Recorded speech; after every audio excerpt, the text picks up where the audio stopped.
নামা। এখন কিন্তু 2006 সাল থেকে আমাদের এই মুসলমানদের মধ্যে আপনার এটা বোধহয় হিন্দুদের মধ্যে পার্টিশন ডিড কিন্তু আপনার কিন্তু রেজিস্ট্রেশন কিন্তু কম্পালসারি করা হয়েছে। ওইটা একটা নমিনাল কিন্তু ফিস, আপনার মনে করেন খুব বেশি ফিস না, ওই যে হিবা ডিক্লারেশনের মতো, তবে তার চেয়ে একটু বেশি, কত বোধহয় সর্বোচ্চ 2000 টাকা। আপনার যদি সর্বোচ্চ মূল্য হয় তাহলে 2000 টাকা আপনার এই পার্টিশন ডিডে আপনার খরচ হবে। জাস্ট এটাকে আপনার একটা আইনের ফ্রেমওয়ার্কের মধ্যে আনার জন্যই মূলত সকল প্রকার পার্টিশন ডিডকে আপনার এই যে রেজিস্ট্রেশন কম্পালসারি করা হয়েছে 2006 সাল থেকে। এখন দেখেন এই পার্টিশন, তারপর আমরা কিন্তু করি না, কি করি এখন যেটা কম্পালসারি রেজিস্টারেবল, কিন্তু যেটা সেকশন 17 এ বলা আছে, রেজিস্ট্রেশন অ্যাক্টে কিন্তু বলা আছে, কিন্তু এটা আমরা করি না, ঠিক আছে। আর একটা যে বলি রেজিস্ট্রেশন রেজিস্টার্ড ডিড, এইটা until or unless it is declared void by any competent court, সেটা কিন্তু আমাদের কি করতে হবে, মানতে হবে। আরেকটা জিনিস, সকল ডিডেই কিন্তু বলা যাবে না যে টাইটেল মানে কবলা ডিডে টাইটেল পাস করেছে। যেমন যদি আপনার টাইটেল না থাকে, you cannot transfer better title than you had। মনে করেন আপনার সম্পত্তিতে টাইটেলই নেই, আপনি একটা দলিল করে দিয়েছেন, কি তাহলে কি টাইটেল পাস হবে? অবশ্যই হবে না। কিন্তু অনেকের ধারণা যে আমি দলিল করি সুতরাং আমি দলিলে সম্পত্তি পাবো। যেমন একটা বলি তো, যে আমার বাবা মনে করেন যে তাবলিগে গিয়ে সে আর ফিরতেছে না, 2-3 বছর হয়েছে। আসলে সে মারা যায় না, সে ওই এক মসজিদ থেকে আর এক মসজিদে ঘুরতেছে। এখন আমি চিন্তা করলাম যে আমার বাবা যেহেতু 3 বছর ধরে আসতেছে না, সে মারা গেছে, এখন আমি একটা সম্পত্তি তার নিকটে বিক্রয় করেছি কবলা দলিল মূলে, যেহেতু আমি ওয়ারিশ হয়ে গেছি। না, সরকারের সাথে 3 বছর যাবত নাই যোগাযোগ নাই, মারা গেছে, নিখোঁজ মানে মারা গেছে। হ্যাঁ, এখন আমাদের আইনে কিন্তু একটা কথা আছে, যেটা সেকশন 100 সম্ভবত 7 এভিডেন্স অ্যাক্টে, যদি আপনার কত 7 বছর পর্যন্ত নিখোঁজ থাকে তাহলে ধরে নেওয়া হবে সে আর জীবিত নাই। যদি কেউ দাবি করে তাকে প্রমাণ করতে হবে, মনে আছে 7 বছর, ঠিক আছে।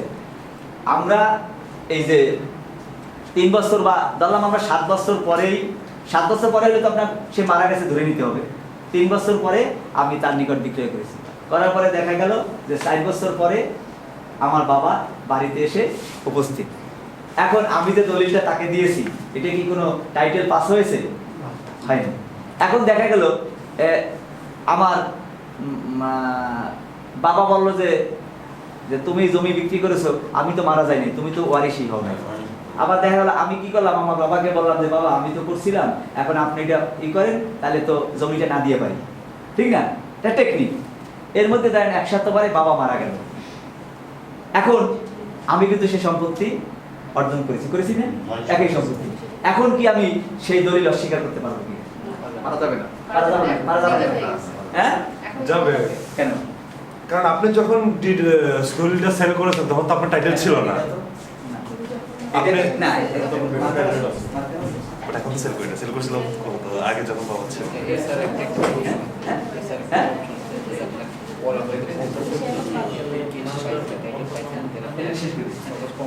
শোনেন, একটা আছে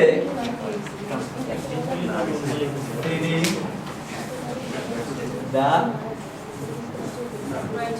grant by এটা শুনছেন আপনারা কখনো? না, এটা আছে আপনার টিপি অ্যাক্টে। হ্যাঁ, ওই এস্টোপেল হলে যে এভিডেন্স অ্যাক্ট 115, মানে feeding the grant by estoppel, এই অনুযায়ী পারা যাবে না, পারা যাবে না। যেহেতু মানে পরবর্তীতে আমি ওই একই সম্পত্তি অর্জন করেছি, তখন যেহেতু আমি আপনার কাছে আগে বিক্রয় করছিলাম, এখন কিন্তু যেহেতু ওইটা আমি ওই সম্পত্তি আমি অর্জন করেছি, সেটা ওয়ারিশ সূত্র হতে পারে বা ক্রয় সূত্র হতে পারে, তখন আমাকে ওই যে আগে যে চুক্তি মানে বিক্রি করেছি ওই কারণে আমাকে বাধ্য করা হবে, মানে আমি কিন্তু এখন এই দলিল মানে অস্বীকার করতে পারবো। এটাকে বলা হয় feeding the grant by estoppel. কি চাই দিলো তিনি কেন? ঠিক আছে, আমরা আসলে হচ্ছে কি মানে আমাদের ডাইনিং আছে, আপনারা সবাই ডাইনিং আছে।